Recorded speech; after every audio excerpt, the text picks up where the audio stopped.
All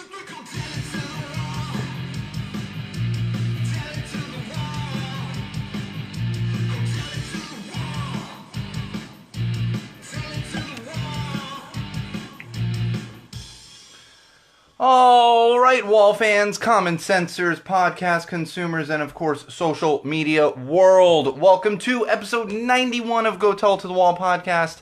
I am, of course, your favorite podcast host, the one and only Sean O'Rourke. We've got a great show for you tonight. I should temper expectations a little bit. We've got a show for you tonight. Just kidding. It's always a great show. It is always a great show in the Go Tell to the Wall podcast studio.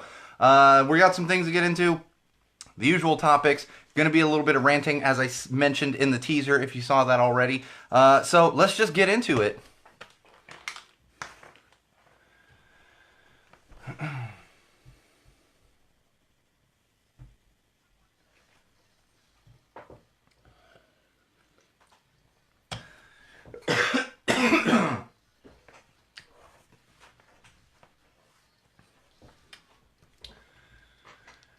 All right, Wall fans, common sensors, podcast consumers. Welcome to episode 91 of Go Tell to the Wall podcast. I am, of course, your absolute favorite podcast host, the one and only Sean O'Rourke, and we've got an action-packed show for you tonight. I'm going to warn everyone, it is opening day, so we're going to kind of talk about that a little bit, but we've got all kinds of great topics to get into, some tech, some social trends, as always, TV, film, and books, and some little bit of mental health and some parenting. So let's get right into it with our social plugs. That's right, you can keep up with us between episodes, during episodes, after episodes, whenever you so please, and you can do so in multiple locations. One of those would be Twitter. Head on over to Twitter, just pull out your phone, because you know you got the damn thing on your phone anyway, and look up at Tell the Wall Pod, also at Magic Muppet. That's right, at Tell the Wall Pod and at Magic Muppet. Follow both of those. One of those is obviously the official Go Tell to the Wall Twitter account, and the other one is my own personal Twitter account. So make sure you're following both of those. You're going to get all kinds of good stuff there. And of course, we are currently live on Facebook right now. Head on over to Facebook, facebook.com/Go Tell to the Wall. Like our page, you're going to get all kinds of great updates. We have a couple of admins on there as well. They're keeping things in line, unlike Twitter where we don't have any admins, and it's really just me messing with everything. So Facebook might be your better way to go, because I tend to be reined in a little bit on Facebook compared to Twitter. And of course, YouTube. Head over to YouTube, search Go Tell to the Wall, subscribe to our page, like our videos, watch our videos. That's where you're going to find all the beer reviews among many, many, many other videos, including live feeds from the podcast episodes if you don't actually catch them on Facebook. That's another place to actually find them. And of course, SeanO'RourkeLive.com. That's right, SeanO'RourkeLive.com is our official website for everything Go Tell to the Wall, everything Sean O'Rourke, and everything related to both of those things. So make sure you bookmark it, check back often. In fact, you're going to find links to all of those things I just mentioned. It'll take you straight to them, so you don't have to remember what you're looking for on Twitter, on YouTube, and on Facebook and whatnot. And you're also going to find things that you're not going to find anywhere else, including photos, videos. I think most of the videos you can also find on YouTube. There's photos up there that you're not going to find anywhere else. As well as blog posts, and of course our Patreon page. You can link directly to our Patreon page through the website, also through YouTube and some of the other things, but definitely get there through SeanO'RourkeLive.com, and if you have the means and you see fit to do so, please help us out financially. Every dollar helps. Every single dollar helps. It helps to keep this studio moving. It helps us to bring in new concepts. It helps to keep me drinking beer. Not really, but it does. None of the money actually goes toward beer. So have no fear on that. In fact, we have one of our patrons joining the live feed right now. Hi, Kevin. Congratulations to your Dodgers. I would apologize for wearing my Boston Red Sox jersey, but you're probably feeling pretty good about it today, considering the outcome of last year's World Series. Yeah, Sox didn't do so well today. It's okay, though. It's okay. We got a nice little World Series title to hang back on, so a less than stellar opening day is okay. Whereas Kevin's team, the Los Angeles Dodgers, had an exemplary opening day, and as I'm saying that, happy opening day to everybody out there. Hopefully your teams did well. Hopefully even if they didn't do well, like my team, the Boston Red Sox, you still enjoyed the day. I love baseball. I absolutely, it's hands down my favorite. of the major North American sports. It's probably my favorite sport to watch. I very much enjoy it, and I'm looking forward to a great season. It's for me as a Boston Red Sox fan. It is like hi Michael. It is like it's like playing with house money. You know, when you're coming off a World Series win, it's not there's not as much pressure. There's not as much pressure as opposed to the Los Angeles Dodgers, who play here in Los Angeles, like I said, which would be technically my hometown team, even though I didn't grow up here. Have lived in Los Angeles longer than anywhere else in my entire life. So I do root for them to an extent, as long as they're not playing the Red Sox. But they hopefully will also have another good season, maybe make it back to the World Series. And as long as they're not playing the Red Sox, I will be rooting for them. Kevin knows that. And most of the Wall fans and common sensors out there know that. And I also got to enjoy watching the Goodyear blimp head up into the air from my backyard today, and I actually just missed, and that's what I love about living in the area. One of the things I love about living in the area where I do is whenever there's a flyover at Dodger Stadium, a lot of times at the Rose Bowl, they don't really do a lot at Staples Center, but if there was, we'd get those too. They tend to fly right over our house, and today there was a massive flyover, one of those big cargo planes. Unfortunately, I was stuck inside with my daughter. We were in the middle of reading a book, so instead of stopping that and running outside, I just continued reading the book, and unfortunately didn't get to see it fly over, but they did have a big flyover today, and those are always exciting. I always enjoy them, and it's funny, I jump on, the social media things, and shortly after that, and people are like complaining. They're like, why is this plane? So it's like, not everyone gets to experience this, guys. Like you're basically getting a mini air show whenever there's a big event going on down at Dodger Stadium. Calm down, enjoy it, just enjoy it. I don't get it. I don't get it. And it's not like it's happening at 2 a.m. It happened at 1 o'clock today. Like, what's the big disturbance at 1 o'clock? Your daily nap. I have a 2-year-old who was going down for a nap, and I didn't complain. So just enjoy it. Just enjoy it. All right, now that we're through that baseball stuff, for now, I want to talk about the beer this week. Super excited about this one. I'm always super excited about this brewery. As you know, you should be familiar with it by now.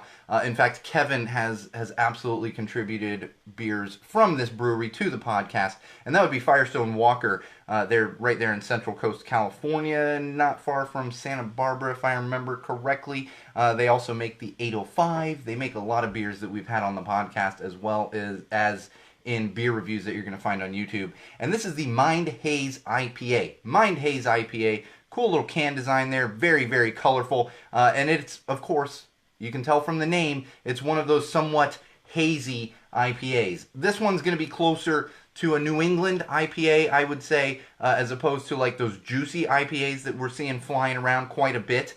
But it's a tasty one. It's definitely a tasty one. Highly recommend it. It's at 6.2%. Right in that wheelhouse of most IPAs, on slightly stronger side, but I always say if an IPA is under 7, I call that average, because you run into some IPAs that get up to like 8, and then when you get into the double IPAs, you're talking like 8 to 10. It's crazy. I've had a 10% double IPA, and that's like, all right, let me get a small pour of this so I can taste it. So this one right in the middle, super tasty, a little bit of fruitiness to it, definitely closer to that New England IPA, and of course, I love the Firestone Walker slogan, which is beer before glory. I will always take beer before glory. So check these out. You should be able to find them most places.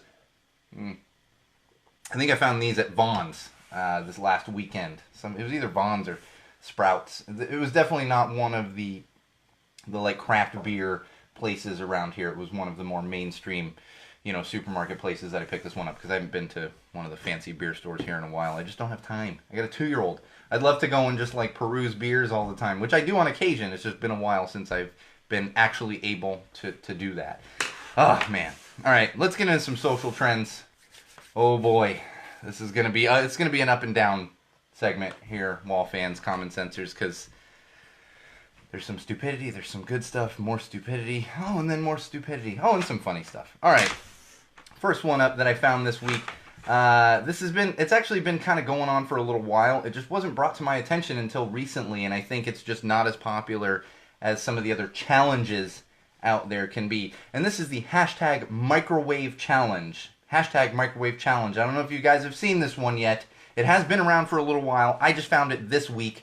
Kevin, I don't know if you've heard of this one yet, but basically what people are doing is they're filming themselves like sitting on the ground, and I feel, why am I explaining? Just let me recompose myself here for a minute because I'm between explaining what people are doing and how a microwave functions, which you kind of should know how a microwave functions. But you do know how a microwave functions, but a lot of them, especially nowadays, this was less common in the 80s and 90s when I was a kid, but now I think all of them pretty much come standard with a little rotating thing in there. So that when you turn the microwave on, it rotates and your food cooks, your popcorn pops, whatever you're putting in there.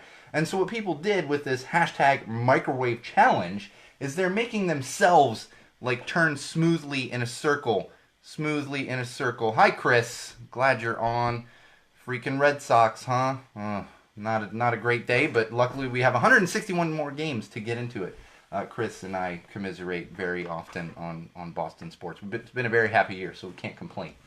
But like I was saying, people are filming themselves like rotating as if they were sitting on one of those little microwave rotating plate things, And it's actually, if you catch some of them, it's kind of spooky. It is, because you see a guy like he walks up, sits down on the ground, and starts rotating without like even moving. Well, it turns out, and if you don't want to know how this is done, you just want to continue having your mind blown on Twitter and stuff, then just cut this out for a sec. But what people are doing is they're putting like spinners in their pants, like fidget spinners or whatever. They're putting one of those in their pants, or maybe even one of those microwave things. And I know, Chris. And then using like fishing line to rotate themselves around in a circle. It can be pretty spooky, but if you dive a little deeper, oh God, Ryan Seacrest did it too. That's how you know it's jumped the shark. If Ryan Seacrest is doing a challenge, just stop it right there. Stop it right there.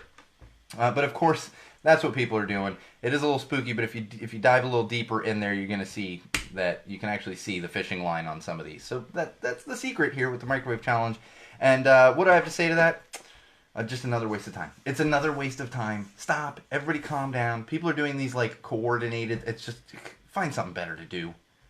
Find something better to do. You're rotating on your ass. That's what you're doing here. And we're calling it a challenge? What's the challenge here? You're rotating on your ass. And everyone else is doing the same damn thing. Give me a break. Give me a break. I'm so, like these dumb challenges. It's like the gray sweatpants challenge and stuff. There's the challenges that do hurt people or yourself.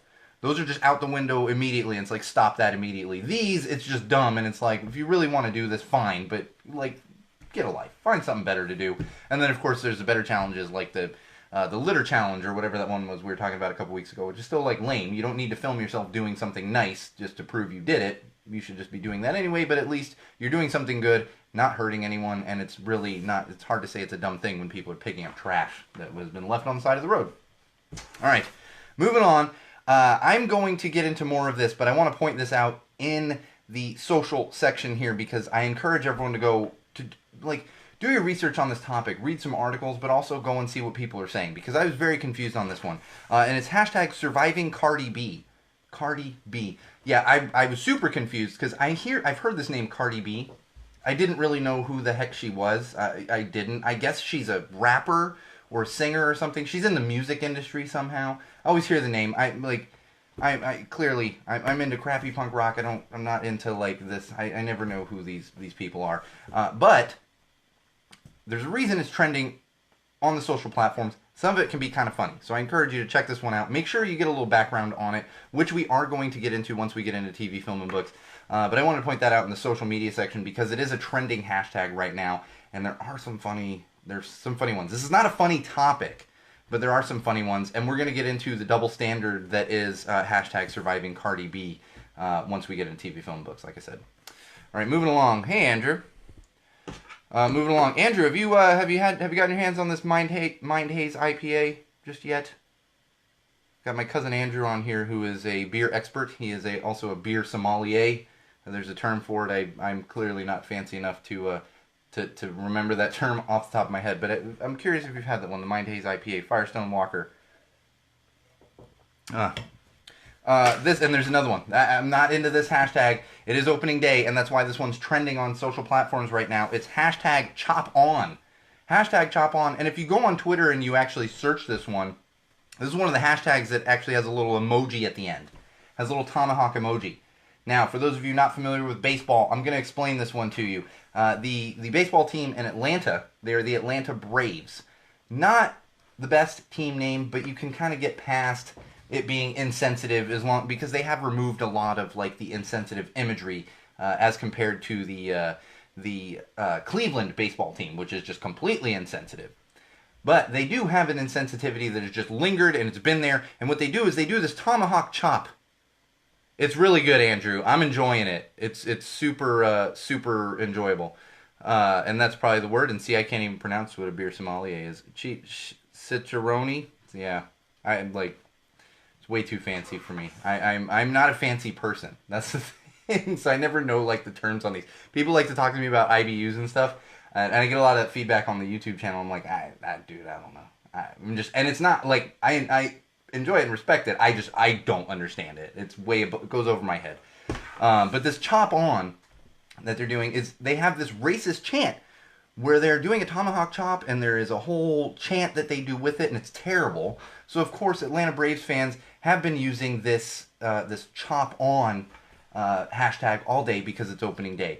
Luckily, and I actually saw this because I knew this was a thing. I didn't realize they used the hashtag. Luckily, if you search on Twitter hashtag chop on racist, you're actually going to find the people that are speaking out against the tomahawk chop, the chant, and all the things that they do down there in Atlanta. Atlanta it's such a, is that what the kids say, woke? It's such a woke city. I'm just surprised they haven't gotten rid of this yet. Like Cleveland, I get. It's like, hey, you guys just don't know that you're doing things that are dumb. You know, like Atlanta, like, you should know better. So Cicero, thank you. Now I know.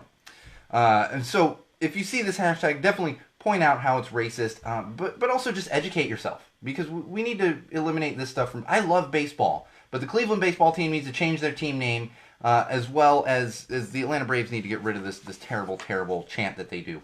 On another note, the Kansas City Chiefs, the football team, also do a similar chant, so that needs to be eliminated as well. I want to be an equal opportunity ranter here and point out everyone that's being insensitive, I guess. But I guess at the same time, Kansas City didn't have a hashtag chop on that they were using for all of their stuff.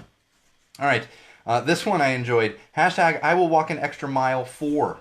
I will walk an extra mile for. And Barry Colthorpe shared this. Hashtag I will walk an extra mile for the Proclaimers. They have walked enough already. If you're too young to get that joke, then go look it up. Just go Proclaimers, YouTube, right there. This one I really enjoyed myself. They actually shared a GIF from my own fault. My own effing fault. Wow, that's kind of extreme. And it's hashtag I will walk an extra mile for being stupid, and it includes a GIF of a gas meter, like for your car. And don't worry, my own effing fault. I've been there myself. We all have, right? Like, who hasn't done that? One more hashtag I want to talk about, and kind of enlighten you all on, I guess, is hashtag this generation will never know. Hashtag this generation will never know. This is something we've always had something similar here. There's so many things. Like there's My Buddy on here, MTV. But this one really stuck out to me because we've hit a point now. It was always like silly things. And, you could sit here and be like, oh, kids these days. Like everyone hits an age, but your parents can do the same thing. Like there's certain things. But what stuck out to me a lot about this is now computer stuff is coming up. For example, there's someone shared a GIF, I guess. Yeah, it's a GIF of Space Cadet 3D Pinball, which, if you're not familiar with, was like a pinball game that at one time was just included with Windows. It was this basic kind of pop-up pinball game that you played on your computer. And that really struck me because we have hit a point where, like, computery things, you can say. And I'm not even talking like Apple IIe, I'm talking like this is Windows, Microsoft Windows, and we've hit a point where kids don't even understand, like, have never even seen basic, like, the original Windows, which is it's just crazy to me from a technology standpoint. And I get it. Like, every generation can do that. It's just we have now crossed over into a threshold where computers are a thing. Like, this generation will never know, like, what it's like to type on a key. We're going to hit that point. This generation will never know what it's like to type on a keyboard, because now computers just read your mind and type, it types it automatically. That's crazy. All right, moving along. A couple more social things I want to talk about. Don't have actual hashtags. One of them is just ridiculous, and one of them is a warning. So the other day, somebody shared a photo on social media, one of the social platforms, and it was the St. Louis way of slicing bagels. And they basically sliced the bagels like a loaf of bread. So it was like, instead of slicing it in half, and you've seen people slice like in half long way, and you got each half, and you put the cream cheese. And people, like if they're sharing a bagel, maybe they cut it in half, or you cut it in half that way and then cut it in half. No, this is as if like a bread slicer had come down on the bagels. And social platforms lost their minds. And I get it. It's funny. It's funny. It's like, who does that? But people lost their minds to the extent that they were like, this is psychotic. What is this? And just went crazy over it. And I bring this up because it's like, yeah, it's funny. But we all need to calm down a little bit now. Calm down a little bit. Just because someone slices their bagel differently doesn't mean they're wrong. We don't need to have a debate. And I'm going to tell you right now, go tell it to the wall. We say, however you want to cut your bagel, cut it. I don't care. Just eat your bagel. Enjoy it. Have a good bagel.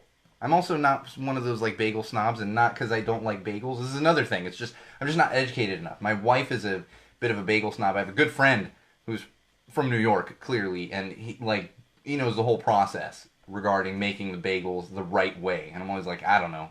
I just get the package. You get this Thomas, the English muffin dudes. They make bagels. I'm like, I get some Thomas's bagels, and clearly that's not the right way to be making bagels. All right, one more of these on social, and this one's a warning for you. But if you were dumb and fell for this already, I don't feel bad for you. So there was a tweet going around, and I'm going to tell you exactly what this one said. It said, if you change your birthday to 2007, you get all the old nostalgic Twitter looks. It's actually fire. I think that's what the kids say is good. It's a good thing these days. If it's fire, it's good. I don't know. I'm sure that's what they're saying. But unfortunately, and maybe fortunately at the same time, because if you're dumb enough to fall for this one, then you probably deserved this to happen. But it's basically a prank. You're going to get locked out of Twitter. If you change your birth year to 2007, you're going to get locked out of Twitter. Unless, I'm not going to do math in my head right now. Maybe Chris will do it for me. Unless your birthday's in January, February, or beginning of March, then I don't think you will. Is that math right? But essentially, with these social platforms, and it's the same thing with Facebook, you need to be 13 to be on the social platform. That is part of their terms and conditions. So if you change your birth year and it makes you younger than 13, they're going to lock you out of your account. And people have been getting locked out of their Twitter accounts. It's ridiculous. But like I said, if you're dumb enough to be like, oh, let me change my birth year to 2000, dude. And this is one of those situations where maybe I have too much information and I just know off the bat, no, that's dumb. You got to be 13 to be on Facebook. And that's probably from working with social platforms when I was working for the mouse there, and everything was kind of kid focused, All right, TV, film, and books. Chris, tonight's the night, right? Tonight is the night. Now, if you're on the East Coast, or Andrew, if you're in the Midwest, you've already missed the opportunity. But if you're on the West Coast, tonight at 9:30 p.m. is the premiere of Abby's on NBC. That's right. I've talked about it for a couple episodes, and I wanted to make sure we're doing it tonight. Even if you get through the entirety of this podcast, you've still got time to end the podcast here, finish your drink, grab another drink, and go sit and watch some Abby's on NBC. So if you're on the West Coast, make sure you're tuning in 9:30 tonight to Abby's. And I bring this up because we know it's going to be a fantastic show. It's got a great cast. I'm really excited about these actors. I enjoy all of them. Well, the ones that I know. There's some new actors that I'm not real familiar with. But the ones I am familiar with, I very much enjoy their work that I've seen previously. And of course, we also bring it up. Congratulations to our very own Chris Hassong. This is his show. He is an assistant director on it, and that's why, not only because it's going to be a great show, but we support it because Chris does so many things to support us here at Go Tell It to the Wall podcast, being an on-air producer and all the stats and information, really everything that he and Bridget do for the show. So thank you, and congrats, Chris, on the premiere happening tonight, 9:30 p.m. on NBC. And if you're on the East Coast, Midwest, and you missed it already, make sure you add it on your Hulu or you put it on your DVR. Whatever it is, check out Abby's on NBC Thursdays at 9:30. We got some Avengers news. I don't know if you've heard of this one. Chris, you probably already know this. Just dropped today, this kind of dropped. There was a new poster for the Chinese markets for Avengers Endgame. New poster. And it's interesting because there's been a lot of posters floating out there, and they vary depending on different markets and everything. This one is extra interesting because it features a bunch of characters that you wouldn't think would be featured on the poster for Avengers Endgame. And basically what it is it's the same poster that we've seen with Cap and Hawkeye, who's going to be Ronin once the movie drops, among others. And yeah, definitely check out Abby, Andrew. It's going to be a good one. But at the bottom of the poster, you see kind of silhouetted what are clearly all of the characters that died in the last Avengers movie. You see, oh my gosh, Nick Fury right at the front, and you can see the silhouettes of like Doctor Strange and Spider-Man and Groot, among many others. So of course, we all knew this was going to happen. We all knew they were coming back in some capacity, in some way. But this is just kind of moving us closer to, yeah, we're getting these characters back. That's what we're doing. We're getting them back. So they're going to be coming up in the new film, which drops in April. I don't have the exact date right in front of me. You all know when it drops. It's like you get beat in the head with Avengers Endgame stuff.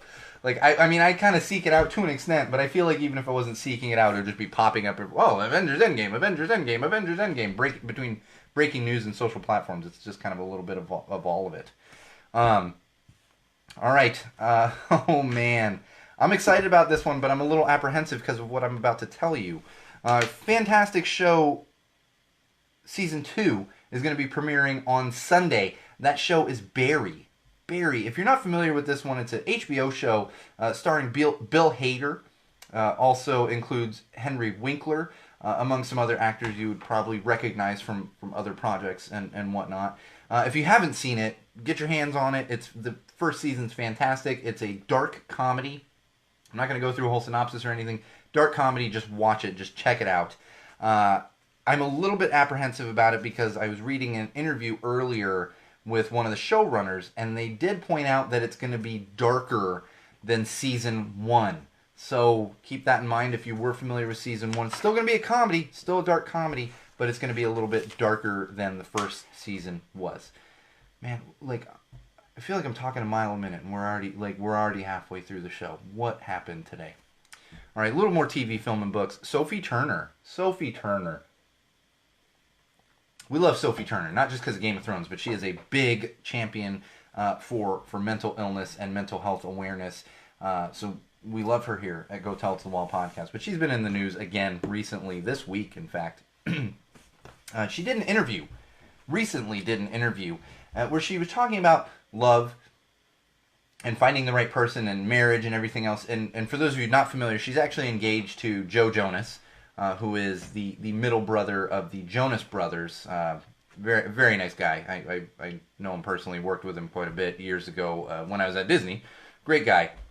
But that's not why I'm bringing this up. She was doing this interview and was talking about marriage and sexuality and everything else. And she kind of, not in passing, but just kind of an extra little tidbit that she offered was like, you know, men or women, you know, male or female. And when asked to clarify, she said, yeah, you know, everyone experiments a little.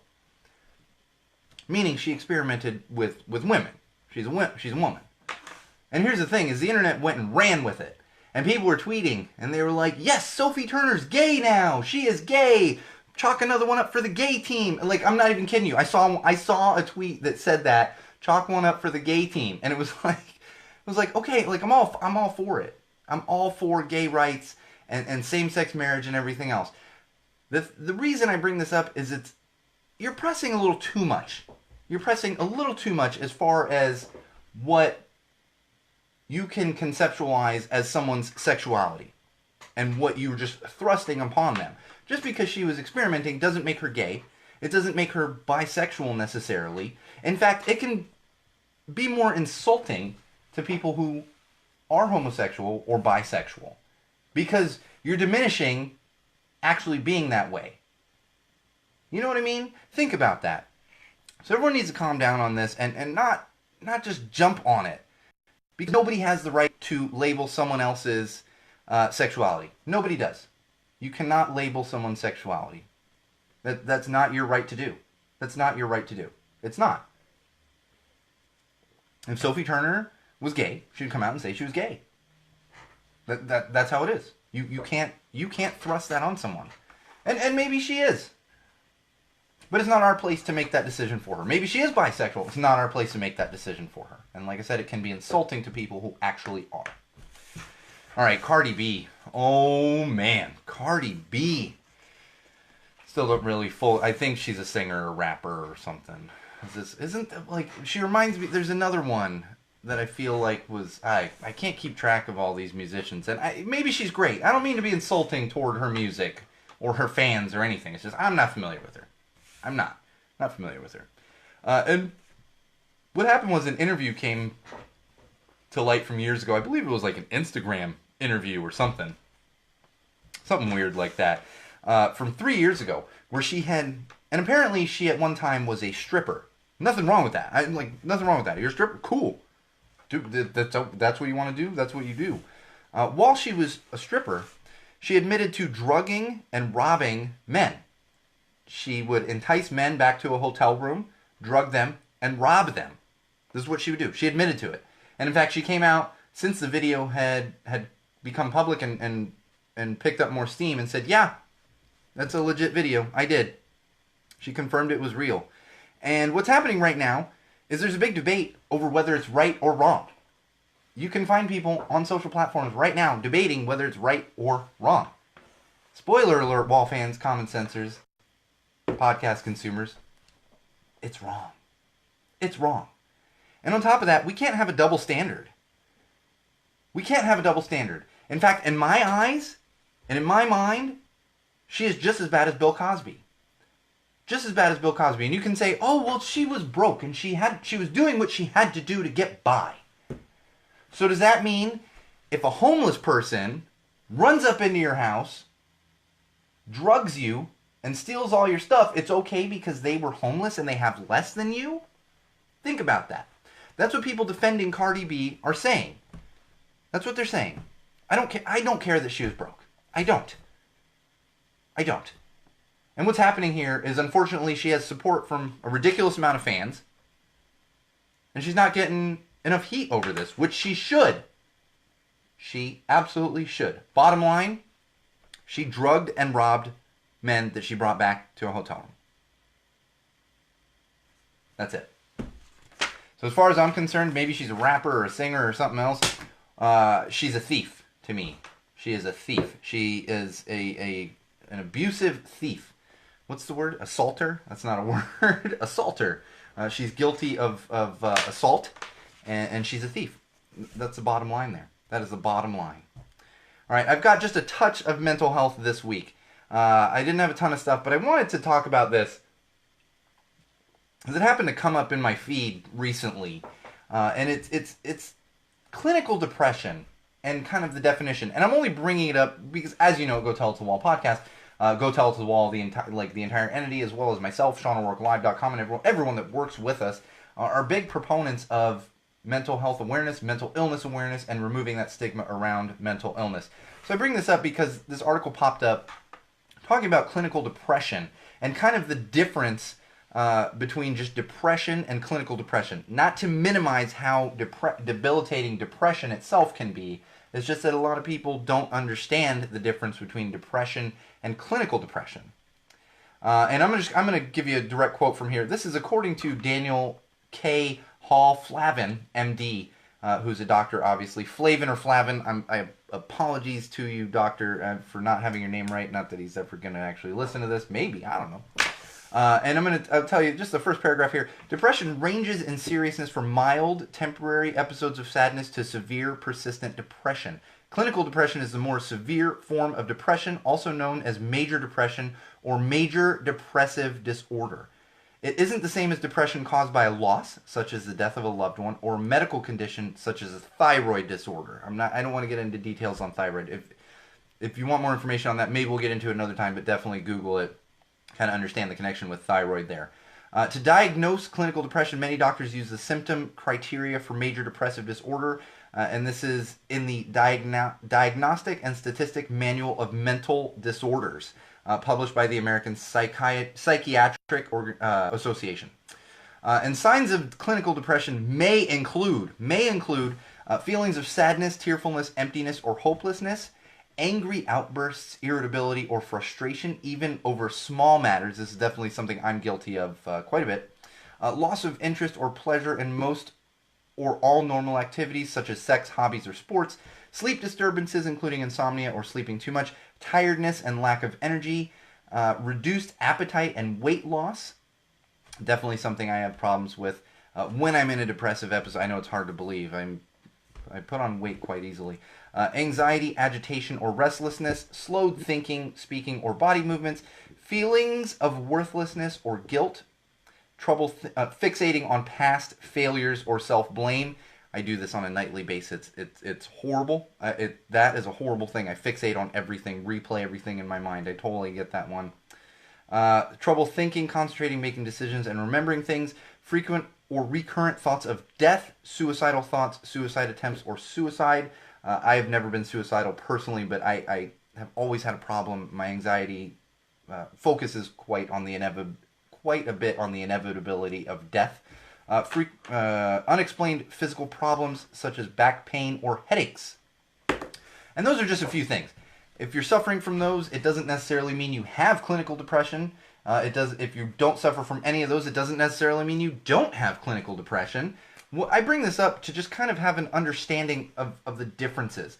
The differences when it comes to your brain and clinical depression and severe mental illness compared to a depression that can be brought on by a life event such as the death of a loved one or something along those means, a breakup, whatever it might be. And I'm not even trying to say that clinical depression is necessarily, well, I mean, we can say it's worse, but is it more important to get help if you have clinical depression compared to depression? No, you should get help for either one. You really should. And that's why I bring it up, so that everyone can have a little bit of an understanding kind of how depression affects us, how it affects people that have it, and how it can then, based on those things that I just listed, can affect friends and family and loved ones of someone that suffers from clinical depression. Something to keep in mind. Maybe you're out there and you can relate to that personally. Maybe you're out there and you can relate to that because you know someone that deals with that personally. Or maybe now you don't have either of those things, but now it's kind of in your head. So you can think about it when you come across someone that has a mental illness. Things to keep in mind. I'm not saying, white gloves and you gotta be so fragile with someone that has mental illness. No. Trust me, I have a lot of friends that just insult me to my face, and it's kind of our relationship. And I don't mean in a mean way. It's just nobody's holding my hand with white gloves. Sometimes my wife when I'm having a really bad episode or something, but it doesn't mean you need to treat people differently. It's just something to keep in mind, so that when they're not showing up to parties or something, you know that maybe that's what's going on. When they don't want to go do certain things, they don't want to go see that movie, whatever their hobby might be. They don't want to go play tennis with you. Do people play tennis? People must play tennis. Whatever it might be. Keep those things in mind. Keep it in mind. All right, let's move on to some parenting. I have a couple things here. Really, just one of these is a parenting thing. I found this interesting, and I just want to run down this because I think a lot of this, especially if you are a parent, even if you're not a parent, you're aware of this, that these are positive things. So somebody wrote an article for Business Insider and basically spent a week with multiple sets of parents and compiled the top 9 best parenting tips. So I just want to run down these things. I think these are things to keep in mind, and I'm sure Chris and Bridget do many of these things. Number 1 is have dinner with your kids. Have dinner with your kids. I will admit this is a difficult thing to do and Chris, maybe you have just a quick tidbit on that. With us having a 2-year-old at home, we definitely don't have dinner together every night. She is usually in bed by the time my wife and I are eating dinner. On the weekends, definitely, we try to eat dinner together as much as possible. Lunch, I try to eat lunch with my daughter, breakfast, whatever it might be. We don't necessarily sit down to dinner every night. However, when your kids hit a certain age and they're on the same schedule as you, definitely do your best to eat dinner together. That's something we did in my family growing up until I got really overwhelmed by sports and extracurricular activities in high school. We always ate dinner together, every night. Talk about your emotions with them. We definitely talked about this on episode 90 last week and how important emotions and keeping certain things from your children, but also sharing certain things with your children when it comes to emotions and kind of what you're going through. So definitely share your emotions. And that makes your kids open up a little more as well. That's definitely going to help your kids open up as well. Just keep that in mind. Make it okay to share your emotions. Make mistakes and keep on trying. This is an obvious one. I think that's important in parenting. That's important in life. It's important in life. Fall down 9 times, get up 10. Whatever that saying is. I that's the saying. I just don't know how many. Yeah, see, I thought so. Chris and Bridget, they have dinner together as a family nightly. Unless you're working, I'm sure. Chris is sometimes working late. But that's something to strive toward. Find a support network. That old cliche, it takes a village. Oh man, it does. It does. Do you need a village at your house every day? No. But have a support system, not only for your children, but also for yourselves. Other parents, other people who have gone through something similar, have parented children, have reared children, have raised children. Yeah, see, that's probably what you got to do, is eating early. Yeah.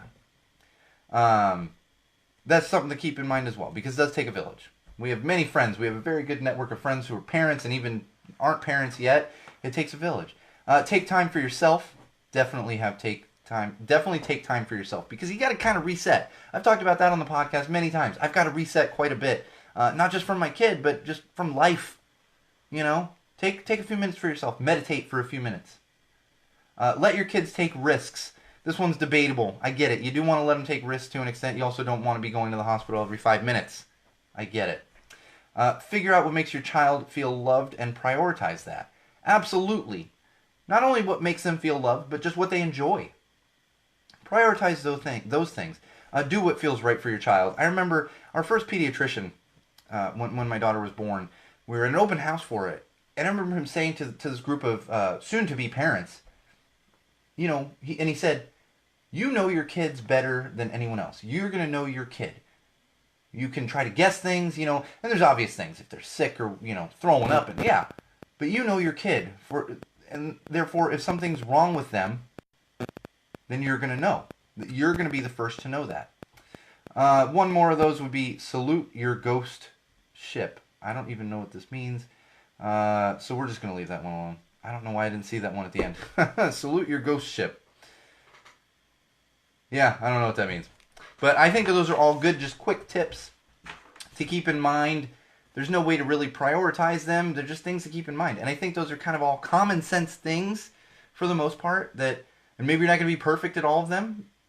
Maybe you're not going to do all of those things on a daily basis. Those are just things to keep in mind. A couple of more things. Oh man, I'm dreading getting to the one that comes after this. We had a story out of Georgia, just came up this week. Good Morning America actually had this story. There's two teachers in Georgia. What's going on, Georgia? We got Atlanta messing up. Like, come on. Just kidding. No, we do. Atlanta was messing up. Now, Georgia, I'm not even going to get into exactly where this was, but there were 2 teachers in Georgia. They were recently suspended from middle school. Middle school, not even high school. Not that high school would make it better, but they were recently suspended from their middle school. What they were doing was bullying a child in their class. Bullying a child. A 14-year-old child that they were bullying by saying that he was gay and teasing him about another boy in the class who was his boyfriend. And then, of course, what happened was he started to be bullied by other kids in the class. Now, should kids in the class bully him either way? No. But when you have teachers who are supposed to be leading you through your education process, setting a precedent, I almost can't blame these kids for going off of that precedent and then bullying the kid and making fun of the kid. What happened was he told his mother, and the teachers were simply suspended. Suspended, not fired.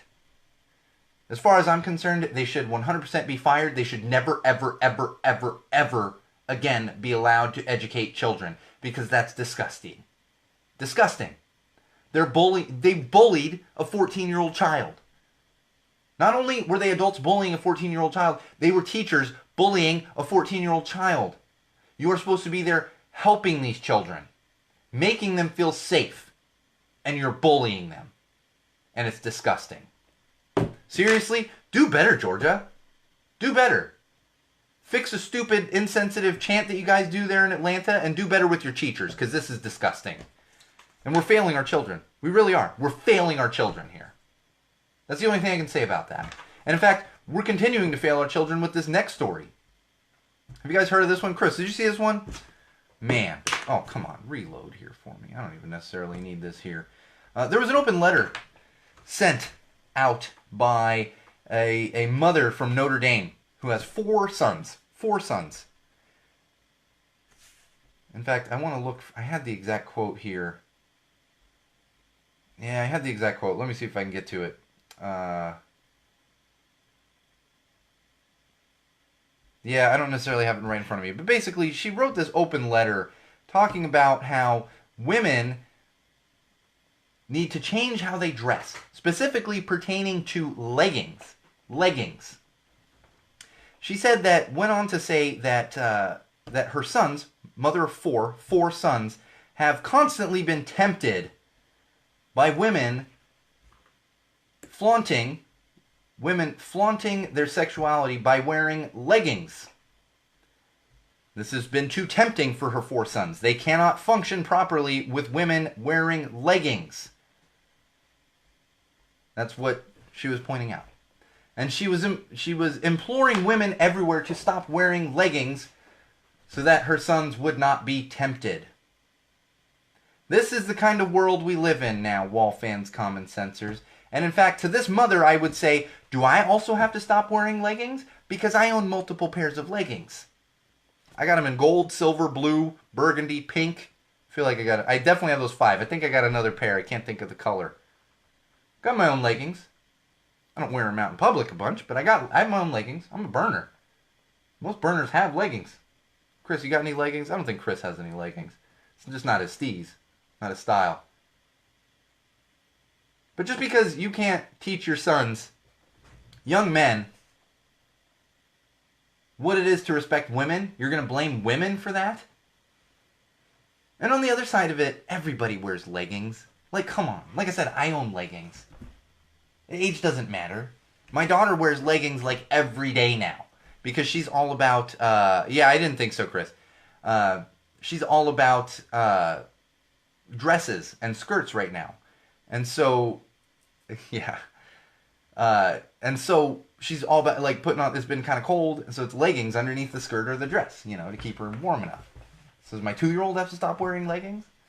Tell me. Because it's ridiculous.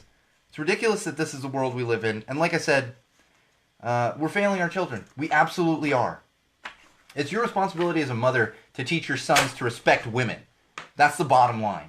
That's all there is here. That's the bottom line. Do better for your kids. Do better. And don't blame your shortcomings or their shortcomings on women. Tell you what, that's been happening entirely too much since the beginning of time. Adam and Eve, for fuck's sake. Women getting blamed. When there's nothing to blame them. Not doing anything wrong. They have every right to wear leggings. I know. No tight jeans, no tank tops. It's crazy. This is the world we live in now. Chris is just pointing out the things that get banned at schools and stuff because guys can't keep it in their pants. I mean, for the love of God. I went to an all-boys high school, but there was an all-girls high school right down the street. Private Catholic education. Do you know what all the girls wore every day? Skirts. Skirts and button-down blouses and, like, knee-high socks. Now, if an entire school full of boys could control themselves because they were raised right, most likely, then you're perfectly capable of raising your children to do the same. Your sons. She'd probably lose her mind. And it's funny, Notre Dame, she's a Catholic mother, talking about her Catholic sons. What did they do in school? Like, what is one of the number one fantasies that you see? Catholic schoolgirl. Like, come on. I can't anymore. I can't. Let's move on to some tech. Oh, man. Moving on. YouTube Music. Anyone out there use YouTube Music? I don't. But we got some YouTube Music updates. The new updates that are coming out for the YouTube Music app, you can now play music stored on an Android phone. I know this seems silly, and it's funny because when I first saw this, I was like, that's crazy. Why would I run my music through YouTube? What's happening here is, and I talked about, God, like a year ago, I think, when they were really pushing the YouTube Music stuff. Eventually, because Google owns YouTube, eventually they're going to completely eliminate Google Play Music. And YouTube Music is going to function the same way that your Google Play Music does.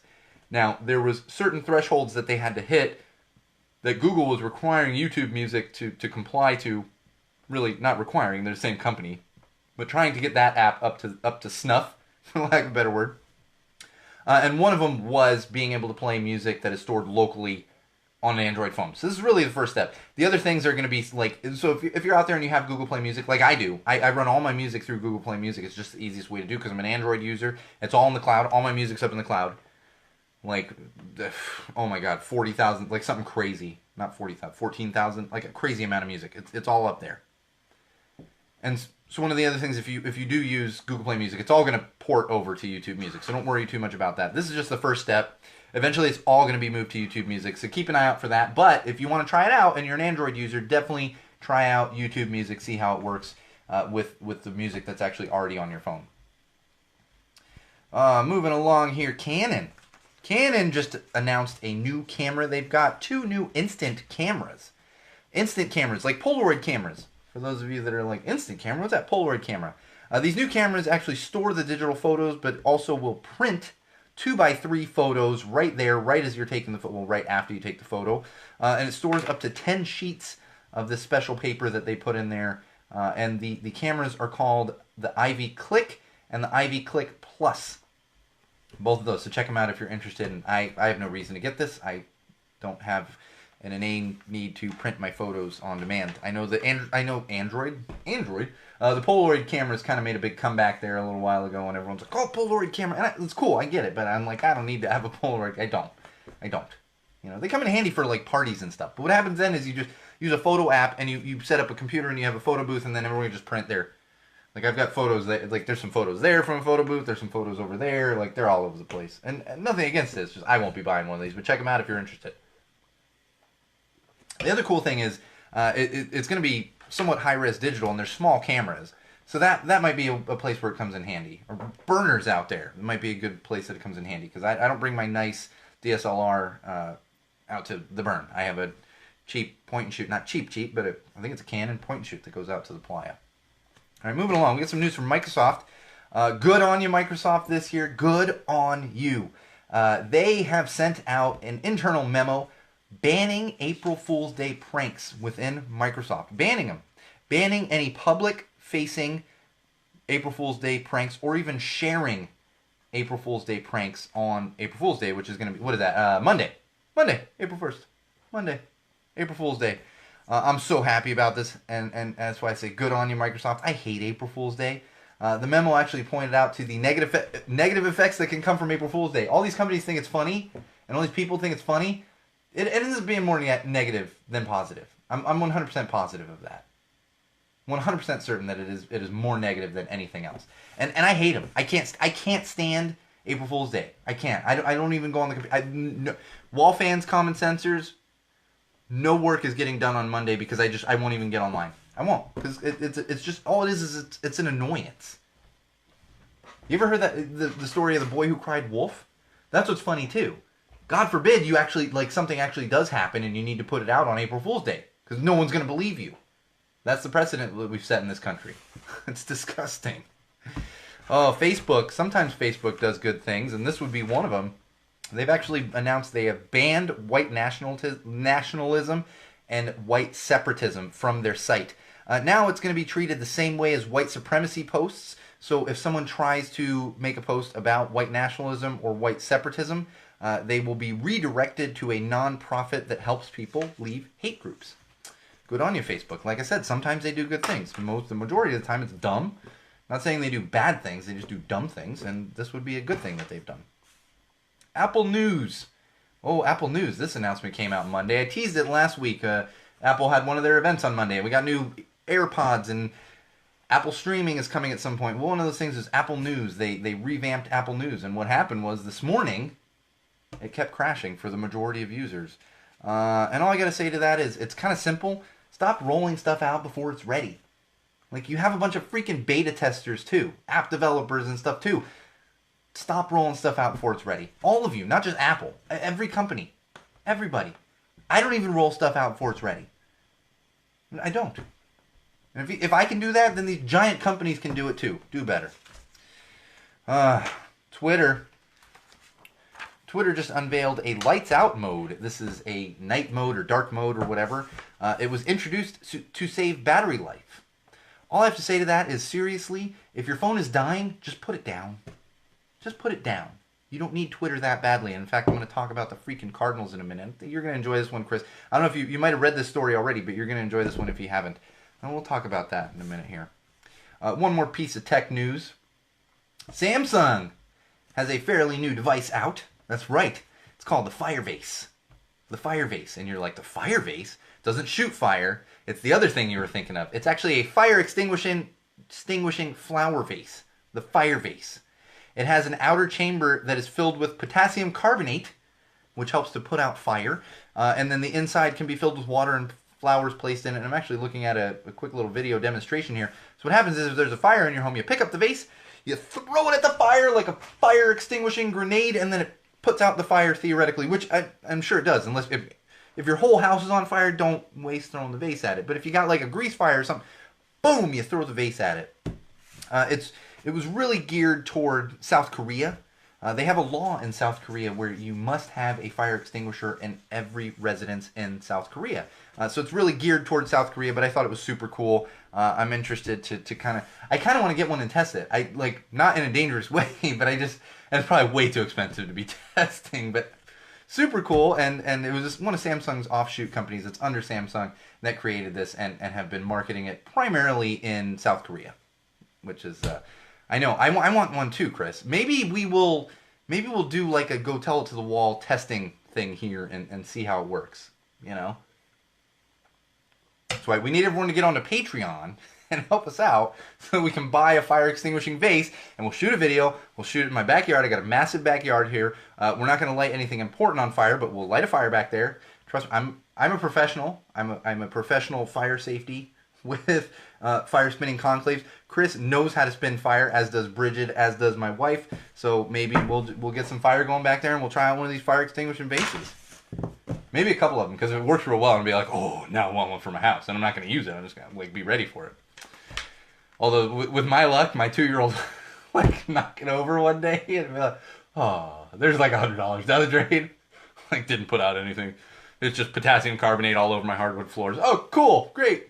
That's actually probably what would happen. We'll just get one to test, Chris.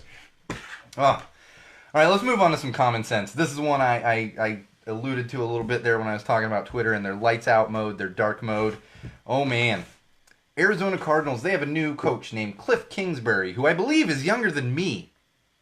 I believe he's younger than... Chris, that is brilliant. We just made every fire safety's job a lot easier. Maybe we'll get like a smaller one though. Maybe not a full flower vase, but we just throw like a potassium carbonate grenade at the fire spinners when they catch on fire. All the burners are like, yeah. Everyone else is like, what are you talking about? Like, don't worry about it. That's a joke for the burners. People that go to Burning Man. Arizona Cardinals, their new coach Cliff Kingsbury, who, like I said, I believe is younger than me. He did an interview recently and talked about how his football team is getting a break every 20 to 30 minutes. Every 20 to 30 minutes. During meetings. They take a quick break, 20 to 30 minutes, and then they come back to the meeting. And I get it. I'm all about breaks. You need to take a break. You need to keep that attention span up. The problem is they are calling them cell phone breaks. Cell phone breaks. I don't want to give you an exact quote. This is, and I quote, from Cliff Kingsbury, the head coach of the Arizona Cardinals. Quote, you start to see kind of hands twitching and legs shaking, and you know they need to get that social media fix. So we'll let them hop over there and then get back in the meeting and refocus. Like I said, I'm all about breaks. I'm all about breaks. But if you're literally making fucking millions of dollars to play a fucking game, stay off the social media for a few minutes. Stay off the social media for a few minutes. It's astounding that this is the world we live in. I get taking breaks. And honestly, if everyone needs a break every 20, 30 minutes, that's fine. The problem I have with it is a quote here where he's literally talking about his players twitching because they can't get on social media.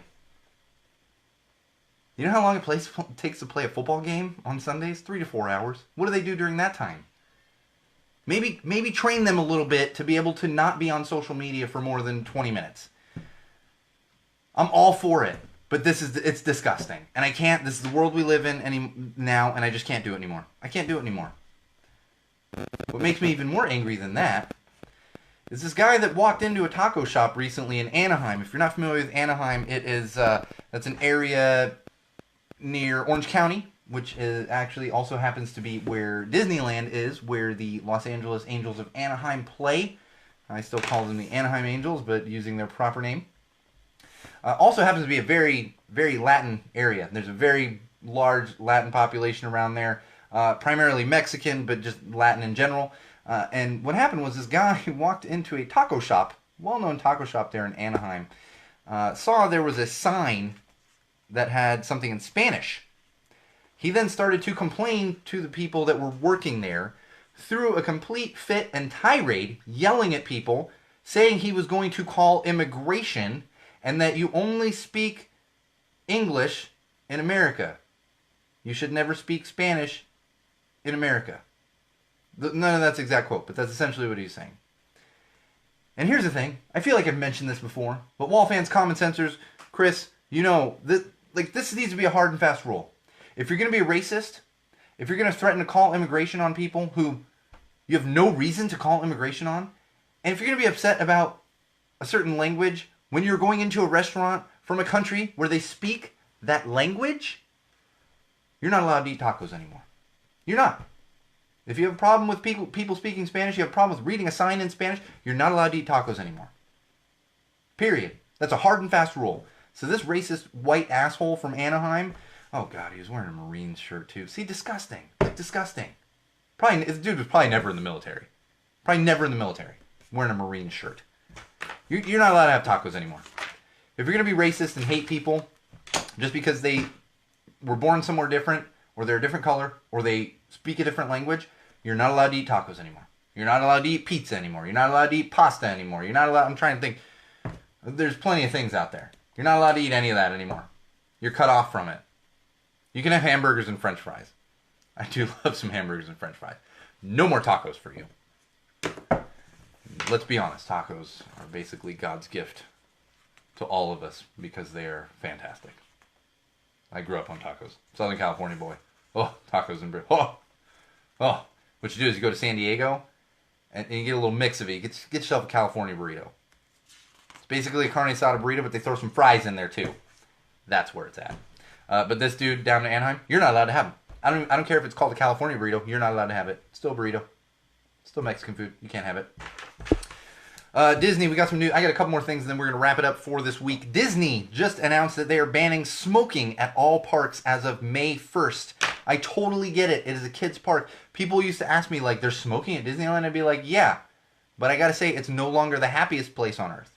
It can still be Disneyland and Disney World, but that was the explanation I'd give to people. Be like, you can smoke in Disneyland? Yeah, in the smoking sections. It's the happiest place on earth. If you're a smoker, how can it be the happiest place on earth when you can't smoke there? No longer the happiest place on earth for everybody. And I'm not even I got my little vape, but I'm not even really a full-time smoker anymore. One more thing, and then we're gonna wrap it up for this week. Walgreens has announced that they're going to be selling CBD products in 1,500 of their stores nationwide. 1,500 stores will have CBD products. These are derived from marijuana. They're going to start selling it at Walgreens. CBD products. Marijuana. I've said it before, and I will say it again. More companies making money off of this while people still sit in jail for smoking pot. We're better than this. We're absolutely better than this. We've been failing our children, as we talked about in the parenting section. We're failing everybody. We're failing society by doing this. But when it's capitalism and companies can make money, oh, then it's all good. 1,500 Walgreens stores. We're going to sell CBD. I don't want to see any of that until everyone's out of jail. I'm not talking about the dude smuggling, like, a ton of marijuana, like literally a ton, like 1,000 pounds of marijuana, and, where it's like, okay, like that's still illegal, dude. No, I'm talking about the people that are in there for, like, maybe smoking a little pot or maybe selling their neighbor a dime bag. Give me a break. You gonna put Walgreens in jail? Give me a fucking break. We're better than this. We're better than this. And we got to continue to call people out on this why? Because it's common sense. It is common sense, and we can do better. Absolutely do better. All right, Wall fans, common sensors, podcast consumers, social media world. That's going to do it for us and episode 91 of Go Tell It to the Wall podcast. We will be back next week, same wall place, same wall time with episode 92. I am, of course, your absolute favorite podcast host, the one and only Sean O'Rourke. And remember, wall fans, common sensors, podcast consumers, no matter what you do, no matter who you're with, no matter where you are, and especially no matter why you are doing it, always use common sense.